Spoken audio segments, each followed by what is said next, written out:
Okay, so this is the outline of chapter 25. So we'll introduce what is a capacitor, and then we will try to calculate the capacitance for different structure like parallel plate capacitor. We will also learn something like the spherical capacitor and the cylindrical capacitor. And then we'll talk about the capacitance for parallel capacitor and series capacitor, which is simple. I think you might have learned it in high school. And also we'll learn the energy stored in the electric field, and then the capacitor with dielectric. Somehow more difficult, but yeah, but I think it will be fine. We will not go too deep in this part. But yeah, actually we will consider the capacitor with dielectric and the corresponding Gauss Law. We will make some small change to the Gauss Law to consider the capacitor with dielectric. Okay, so here we talk about the capacitance. So the capacitor, it says here, a capacitor consists of two isolated conductors. So with charges plus Q and negative Q. Yeah, here is a plate, but it is not necessarily a plate. But simply speaking, we have two isolated conductors, and in here is two conductor plate with charges plus Q and negative Q. So we have a plus Q for the top plate and the negative Q for the bottom plate. So its capacitance C is defined from Q equals CV. This is a very, very fundamental formula for the capacitance. Actually, I still use it recently for my research. So Q equals CV. Q is the charge amount. This is plus Q, negative Q, but actually we only need to consider Q, the positive value, equals the capacitance. It is also usually a positive value, equals the electric potential between these two plates. So the V between these two plates. The V is the potential difference between the plates. Okay, so it is nothing special. And here in this figure, it shows the electric field lines. For the outside part, usually we don't really care about that. We mainly consider the electric field between these two parallel plates. In chapter 22 and 23, you know that if we have an infinitely large metal plate with uniform charge distribution, it will generate uniform E field like this. If it has a positive charges like this.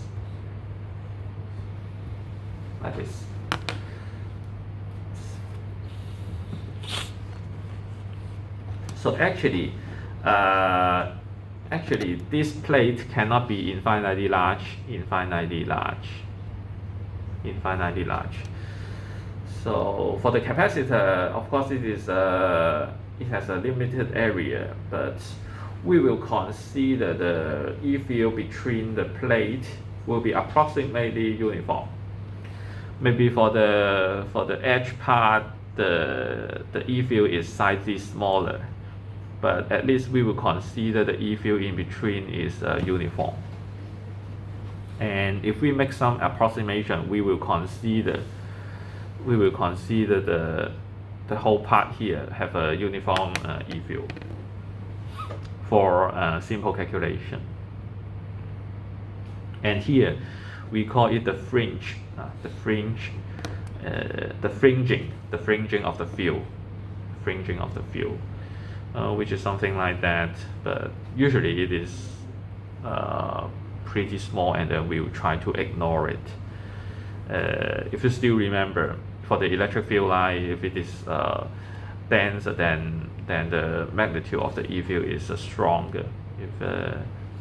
If the E field line is sparse, then which means that the E field at those points are weaker.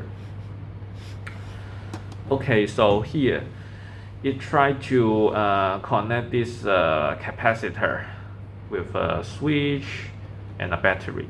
So it says when a circuit with a battery and open switch and uncharged capacitor is complete by closing the switch, conducting electron shift, leaving the capacitor plate with opposite charge. So this is the battery, this is a switch, this is the capacitor, and usually we will draw the electric diagram like this one. This is a battery. The longer line means the positive side, and then the shorter line means the negative end. And this is a switch. This is a switch, and the capacitor is a parallel plate with equal length lines. So this is a capacitor. This is a battery. Yeah. Sometimes I will draw the battery like this, V, something like this, Vs, the source voltage. Sometimes I will draw it like this. In circuit theory, it is called the independent source, voltage source.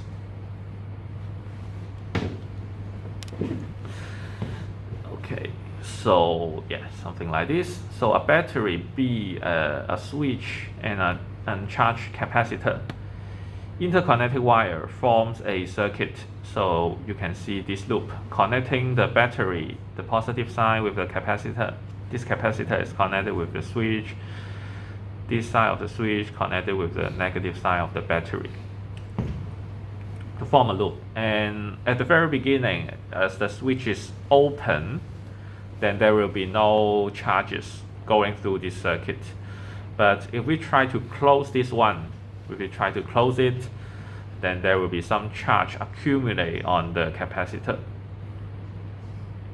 So the battery maintains the potential difference V between its terminals. As much as this one is shorted or closed, as the switch is closed, then it should maintain the potential difference V.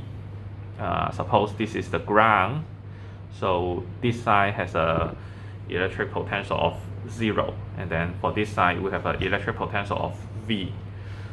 So this is a perfect conductor, so we also consider we have a 0 voltage or 0 electric potential at this plate. So the potential difference between the capacitor is nothing but V. So there will be some charges accumulate on the capacitor according to Q equals CV, Q equals CV. So this C depends on the size and the distance between the plate. So actually we can determine this value later on. Okay, so in this case, as much as we have a potential V on the left side and a 0 on the right side, so we will have a positive Q on the left plate, and then we will have a negative Q on the right plate. So this is a capacitor like this. Okay, so here we try to consider the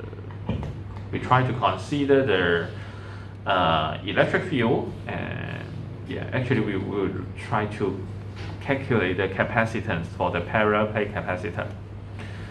So here it says calculating the electric field and potential difference first. So to relate it to the electric field between the plate of the capacitor to the charge on either plate, we shall use Gauss Law. Yeah.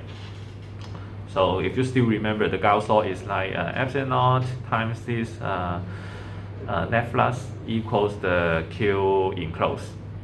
So here, suppose we have the capacitor in the cross section. This is the top plate, this is the bottom plate, and then we have a positive charge on the top plate and a negative charge on the bottom plate.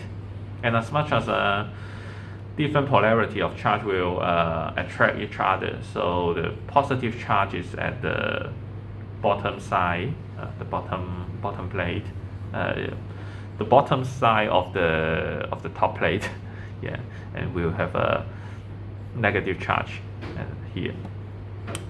So here we define the Gaussian surface with these red dot boxes, red dot box.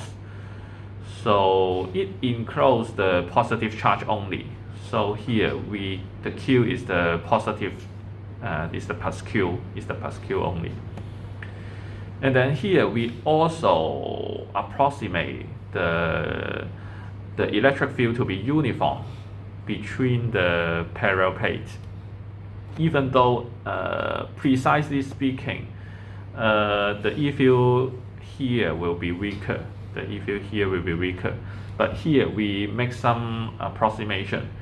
We assume that the E field between the plate are uniform, and then the E field outside the capacitor is perfectly zero. We make this approximation to make the calculation simple. Okay, so in this case, if we define the Gaussian surface like this, then for this one, it will contribute zero net flux. For this one either. And also for the top one, because this is inside the conductor, so there will be no E field going through the top side of the Gaussian surface. So the only side contribute to the net flux is the bottom side, and then it is going out. So yeah, so it will be like this.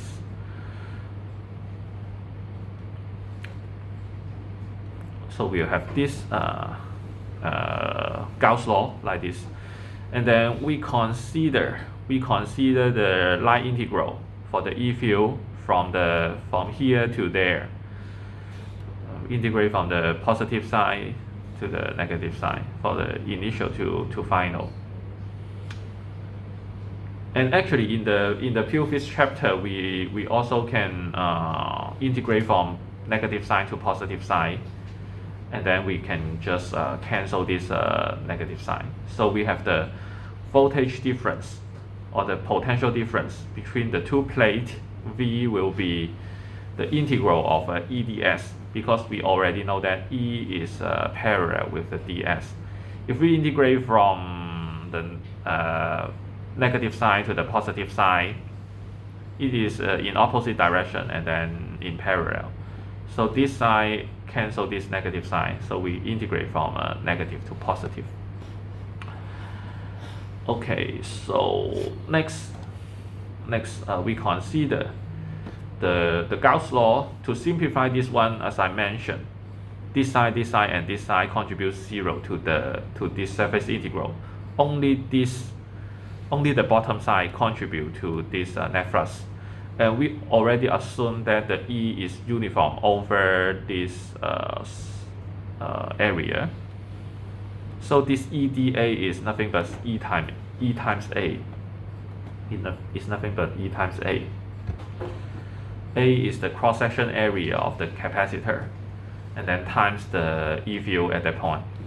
So the Gauss law simplified to this one, epsilon naught times EA equals Q. And then for this line integral, we also have E to be uniform over the whole path.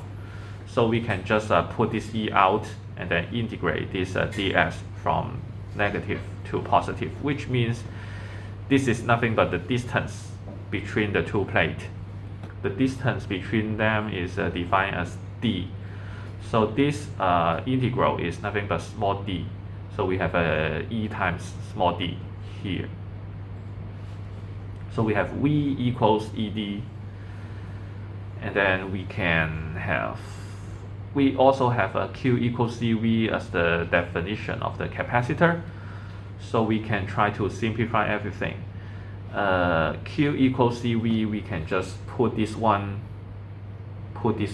to here. So we have a CV on the right side, and then on the left side we have a epsilon naught EA, and then we have a V equals ED. So we have E equals V over D, and then we can put this one here. So on the left side we have epsilon naught V over D times A equals CV. So in this case we can just cancel V and V on both sides. So finally we get C equals epsilon naught times A over D. So this is the capacitance for the parallel plate capacitor. We can see that epsilon naught is a constant. Epsilon naught is a constant, 8.85 times 10 to minus 12. A is the cross-section area of the capacitor, and then D is the distance between them. So if you would like to get a larger capacitor, then you can either increase the area to make the capacitance larger, or you can make the distance between them to be smaller, but you cannot touch them together. Otherwise it is not a capacitor. You still need to maintain a small distance between these two capacitors. But if you can reduce the distance between them, then you can also get a larger capacitance.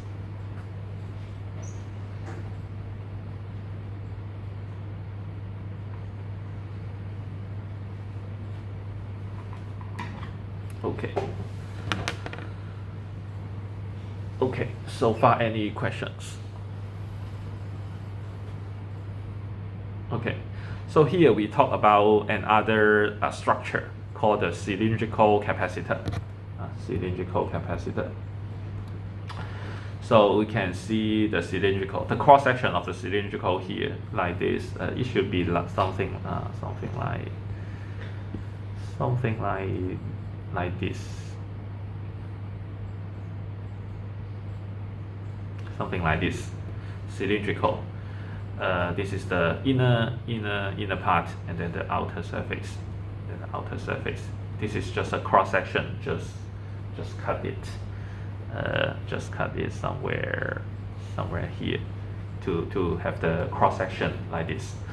So in the cross section, a cylindrical capacitor of a length L formed by two coaxial cylinders. Coaxial, which means they have the same axis. The same axis means you consider the center of a circle, and then this is the axis which is perpendicular to the plane. So coaxial in Chinese is called 同轴. Coaxial cylinders of radii A and B. So we assume that L is the length. The L is much larger than B. B is the larger radius. The radius of the outer shell.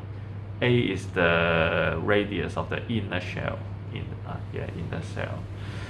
So that we can neglect the fringing of the electric field that occurs at the end of the cylinders. So it still make the approximation that the E field is uniform inside the capacitor, and there will be no E field outside. So each plate contains a charge of magnitude Q. So we have plus Q for the inner shell, and then we have negative Q for the outer shell. So here the charge and the field magnitude E is related as follow. So we still have this Gauss law. Q equals epsilon naught times the net flux. The net flux. Here we define the Gaussian surface. This is the Gaussian surface. The Gaussian surface is this red circle between A and B. And as much as this is symmetric, we can assume the E field over the Gaussian surface to be uniform. And then A is the cross-section area of this Gaussian surface. And of course, the E field is perpendicular to the axis, and then in the radial direction. So there will be no electric flux contributed by the top side and the bottom side. All the electric flux is contributed by this surface. So you can imagine the net flux here. The net flux here is from integration of E dot dA is nothing but this E times A. And then this A is 2 pi R times L. So for this one, if you try to cut it out, and expand it, then it will be a rectangle. The height is of course L, and then the width of this rectangle will be 2 pi R. We assume the radius of the Gaussian surface to be R. Okay, so we have 2 pi R times L to be the cross-section area. And then similarly, we make use of this line integral to find the potential difference between the inner shell and the outer shell. And then of course we need to do the integration, because here the E field is not uniform over this path. Of course we still integrate from the negative shell to the positive shell, and then we ignore the negative sign in the front. So the expression is like this. And then the E will be K times Q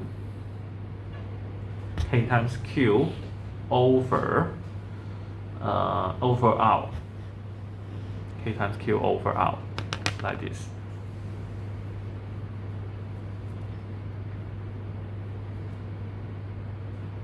Or R squared. Oh no, R squared. Let me see. Yeah, R squared.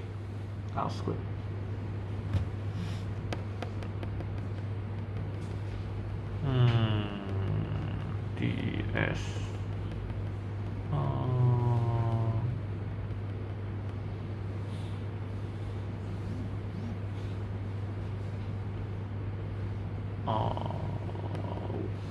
EDS. Not this one. We are not using this one to calculate. Actually, we are using this one to calculate. For this one, we can really get E equals Q over 2 pi epsilon naught L R, like this. And then we can plug this one into this integral, so that we can have a dr over R, and then Q 2 pi epsilon naught L in the front, like this. And then we still have a negative sign here because dr and ds are in the opposite direction. dr should be pointing to the outside, and then ds is from the negative side to the positive side, so we have a negative sign in the front.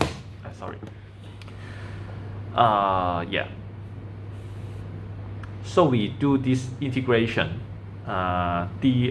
integration of dr over R, which will be lateral log of B over lateral log of R, and then we evaluate from B to A, and then with this negative sign, we just swap the order, so it becomes lateral log of B over A here.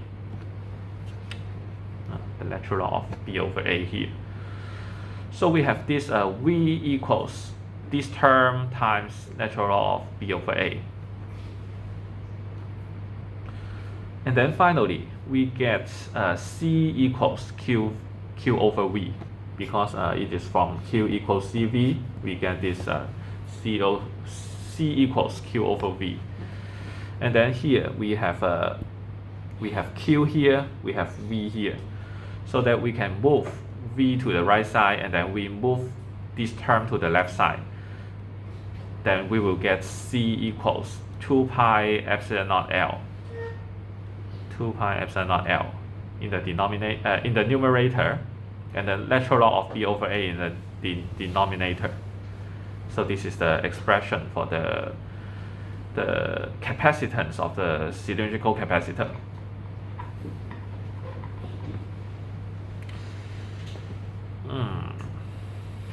Okay, so far any questions?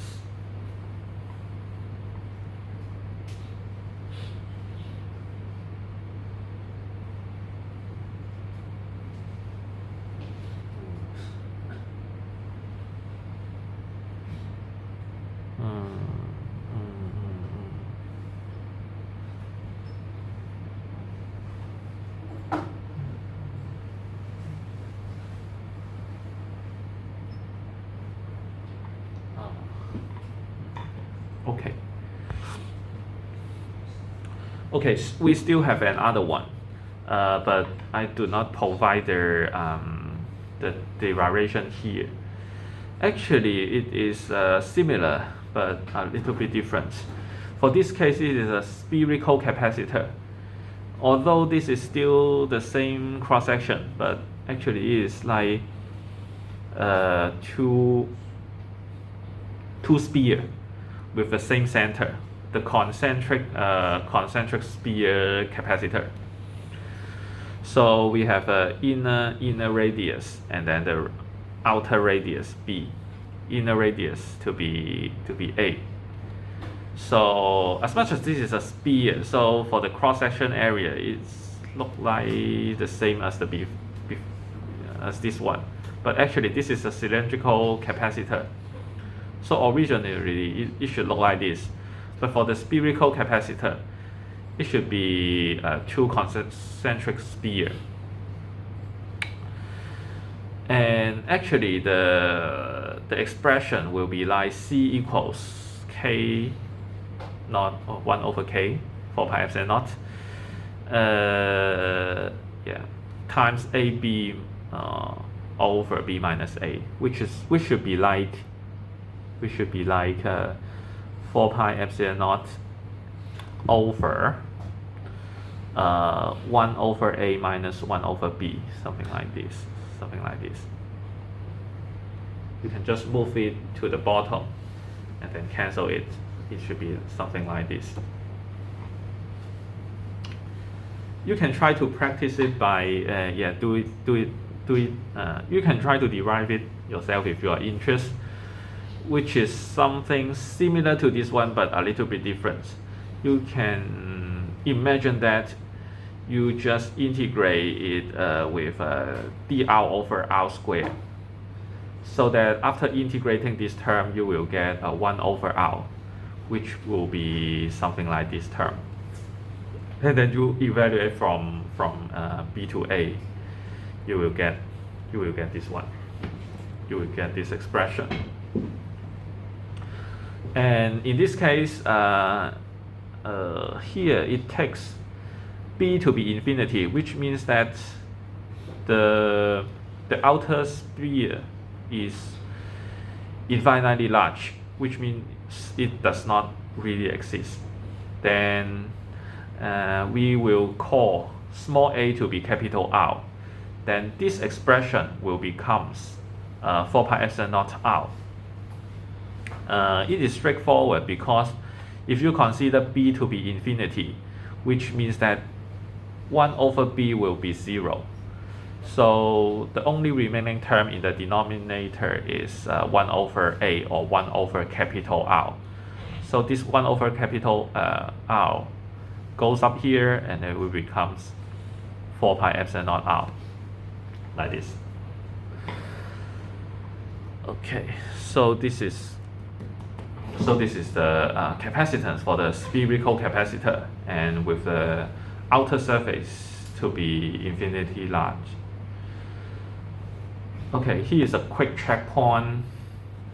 So for capacitors charged by the same battery, does the charge stored by the capacitor increase, decrease, or remain the same in each of the following situation? So for part A, the plate separation of the parallel plate capacitor is increased.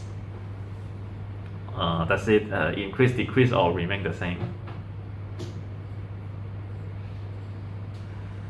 Okay.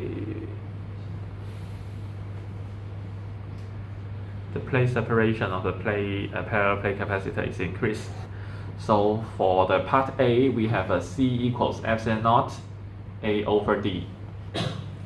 Now suppose we have the plate separation, which means D increase. Decrease.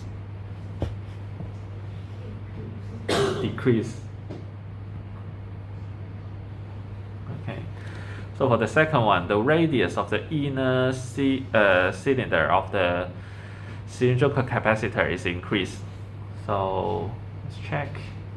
This is something over. This one C is something over natural log of B over A. So now it says the radius of the inner cylinder is increased, which means A increase.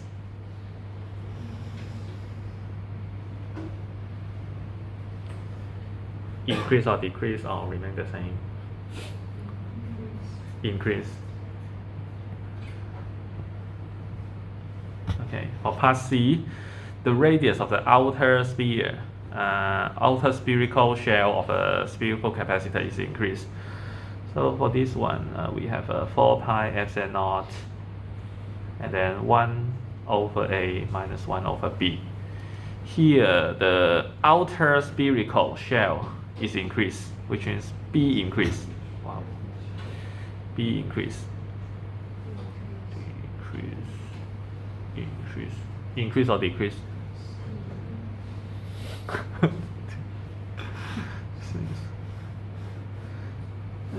Actually decrease. Okay. So because B increase, 1 over B decrease. 1 over B decrease. Negative B, so it increase. The denominator will increase, so the whole term will decrease. Okay. Yeah. Okay. So let's take a look at this sample problem. Okay, it says the switch S is closed to connect to the uncharged capacitor of a capacitance C to the battery of the potential difference V. The lower capacitor plate has thickness L and phase are A, capital A, and it consists of copper, in which the density of the conduction electron is N equals this one. From what depth D within the plate must electron move to the plate face as the capacitance become charged? Okay, so the question is like, so this is a battery, this is a positive sign, this is negative sign. So we have plus Q and negative Q here. Okay, so for the bottom plate, it is negative Q, but as you have learned before, for the conductor, the charge will go to the surface rather than staying inside. And as much as this is a parallel plate with a positive charge on the bottom plate and a negative charge on the bottom plate, so the negative charge will go to the top side of the bottom plate, and it tells you that actually it has a finite density. It has a finite charge density for the copper. So it asks you what is the thickness of the negative charge.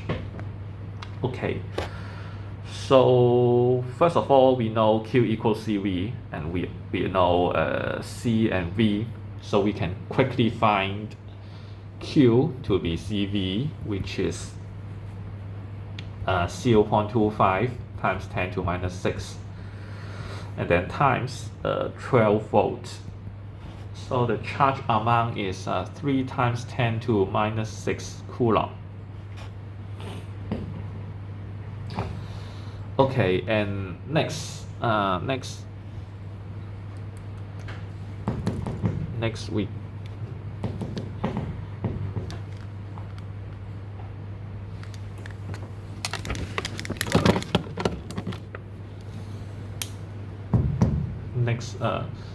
Next we try to consider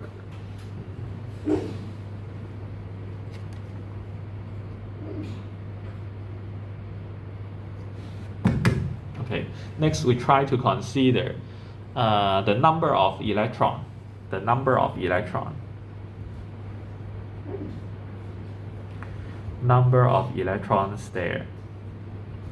of electrons. N to be this is the total charge amount, so we have 3 times 10 to minus 6 over, for each electron the charge amount will be 1.6 times 10 to minus 19, so we take this quotient so that we will get the number of electrons, which is 1.87 times 10 to the 13 power electrons.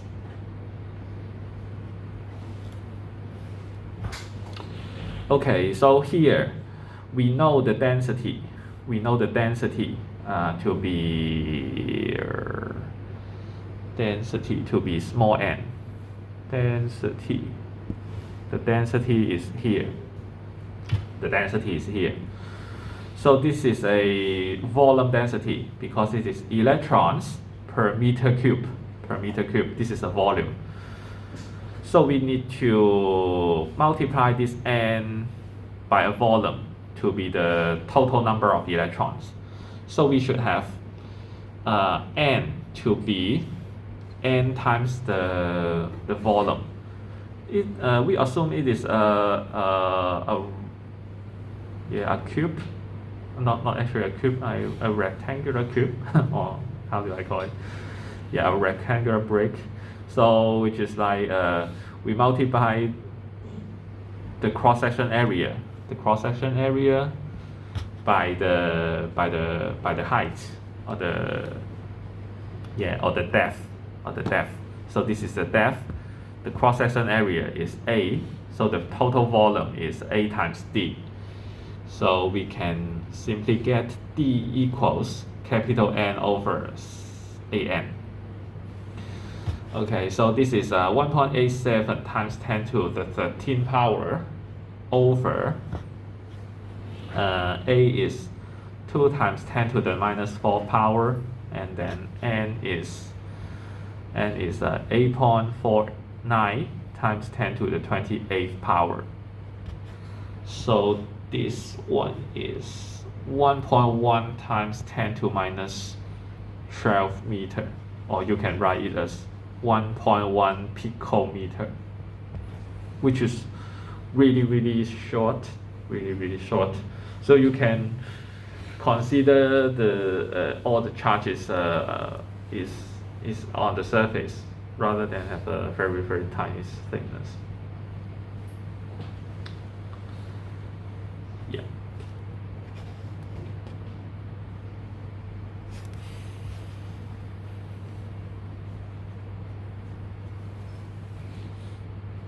Okay, so let's continue. Here is talk about the capacitors in parallel and in series. I think you might have learned it in high school, but yeah, just go through it quickly. So here we consider the first case is the parallel capacitor, which means that all the top plates are connected together and all the bottom plates are connected together. So this is called parallel.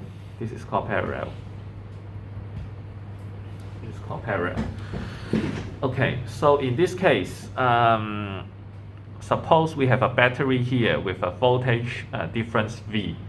So for parallel capacitance, the value shared by the three capacitors is the potential difference, because this node with this node and this node with a potential difference V, it connects to this node, this node, this node, the top plate of the capacitors. And this node, we can assume it is a ground with a zero potential, and then connected to the bottom plate of the capacitor. So for this Q equals CV, Q equals CV. For the capacitor 1, 2, and 3, they should share the potential. They should share the potential difference. So we have V for these three equations.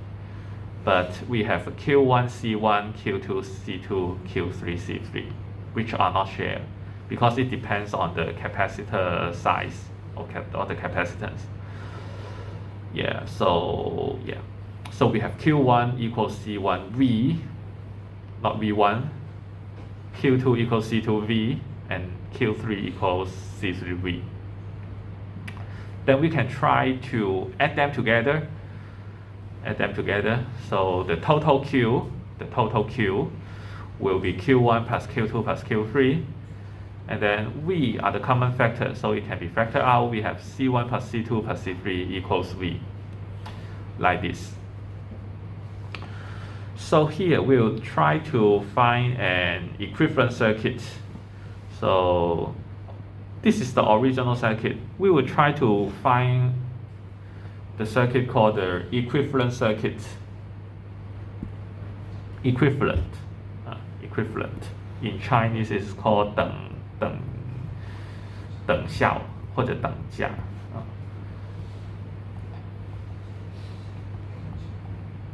Which means if we try to change the original parallel capacitor into a single capacitor, the charge amount, the total charge amount, and the potential difference will be the same. Then we'll call it equivalent. In this case, if we have an equivalent capacitance CEQ here, then it should follow Q equals CEQ times V, like this. So we have a Q equals CEQ times V. So we have a CEQ equals Q over V. And here we can have Q over V equals C1 plus C2 plus C3. So as much as they should be equivalent, then this C1 plus C2 plus C3 should be equal to this CEQ, like this. So in this case, we know that the parallel capacitance is the sum of all the capacitors. So CEQ equals summation of Cj from 1 to n if there are n capacitors in parallel. So this is, And the second case is the capacitor in series. So now the common variable is different. The common variable is not V anymore. The common variable should be Q rather than V. Let's see why it will be like that. Because at the very beginning, suppose we don't have the battery yet, and if we connect, this is C1, C2, and C3. Like this. Then there should be no charge, absolutely. Then after we connected the battery, then for the middle part, for example, for this part, there should be no charge going in or going out, same as this one. So the total charge amount for this node and this node should be 0, which means that suppose we have a plus Q here, we should have negative Q because this is a capacitor. So the charge amount should be the same with opposite side. But for this node, the total charge amount should be 0. So we have a negative Q here, we should have positive Q.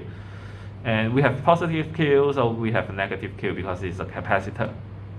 And similarly, for this node, the total charge amount should be 0. So we have negative Q here, we have positive Q, and then negative Q. So the variable shared by the three capacitor is Q rather than V for the series capacitor. So here, still Q equals CV, or we can write it as V equals Q over C. So now we have the shared variable Q. So we don't have Q1, Q2, Q3. We have V1 equals Q over C1, so on and so forth. And then we can just add them together because this is the V. And then this is the potential difference, V1, V2, V3. So the potential difference from here to here should be V3 plus V2 plus V1. So we have a V equals V1 plus V2 plus V3.